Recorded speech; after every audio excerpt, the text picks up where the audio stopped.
উৎসারী educare চ্যানেলের পক্ষ থেকে সমস্ত ছাত্রছাত্রীদের আন্তরিক অভিনন্দন এবং ভালোবাসা জানায়। আজকের আমাদের আলোচনার বিষয় হলো ক্লাস 7 জিওগ্রাফির রায়-মার্টিন প্রকাশনীর প্রশ্ন বিচিত্রা নিয়ে আলোচনা করছি। আজকের হচ্ছে হুগলি ব্রাঞ্চ গভর্নমেন্ট স্কুল বা মালদা জেলা স্কুলের প্রশ্ন উত্তর নিয়ে আমরা আলোচনা করছি। কর্কট সংক্রান্তি বলা হয় 21শে জুনকে। মুক্তিবেগের পরিমাণ সেকেন্ডে 11.2 কিমি। মুক্তিবেগের পরিমাণ সেকেন্ডে 11.2 কিমি। অধিবর্ষের বছরটি হলো 1996 খ্রিস্টাব্দ, মানে অধিবর্ষ হচ্ছে লিপিয়ার, এটা হচ্ছে 4 দিয়ে ভাগ করলে যেটা যাবে সেটা হচ্ছে লিপিয়ার, এইটা 4 দিয়ে ভাগ যাচ্ছে। মূল মধ্যরেখা থেকে পূর্বে গেলে সময় হচ্ছে এগিয়ে যায়, আর পশ্চিম দিকে গেলে মূল মধ্যরেখা থেকে সময় হচ্ছে পিছিয়ে যায়।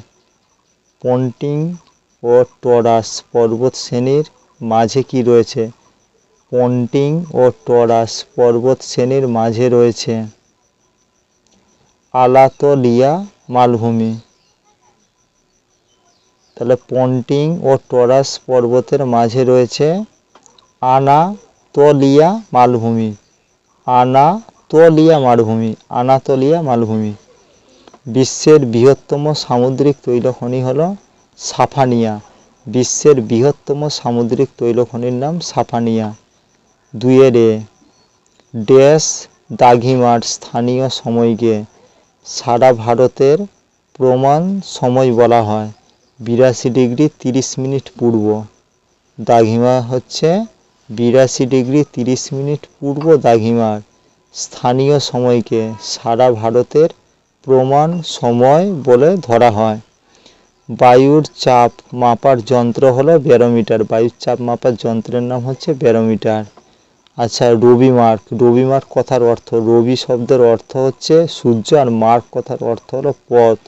রবি মার্কে হচ্ছে বার্ষিক আপাতগতিও বলা হয়, এইটা মনে রাখবে। রবি মার্কে আবার বার্ষিক আপাতগতি বলা হয়। আর রবি মার্ক কথার অর্থ হচ্ছে, রবি শব্দের অর্থ সূর্য এবং মার্ক কথার অর্থ হলো পথ। জিপিএস এর পুরো নাম হচ্ছে গ্লোবাল পজিশনিং সিস্টেম। জিপিএস এর পুরো নাম গ্লোবাল পজিশনিং সিস্টেম। অক্ষরেখার অপর নাম হচ্ছে নিরক্ষরেখা বা বিষুবরেখা। অক্ষরেখার অপর নাম নিরক্ষরেখা বা বিষুবরেখা। কোন শহরকে চীনের ম্যানচেস্টার বলা হয়?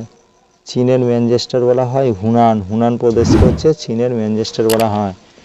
এখানেই ভিডিওটি শেষ করছি। যদি তোমাদের ভালো লেগে থাকে লাইক করো, শেয়ার করো, সাবস্ক্রিপশান করো।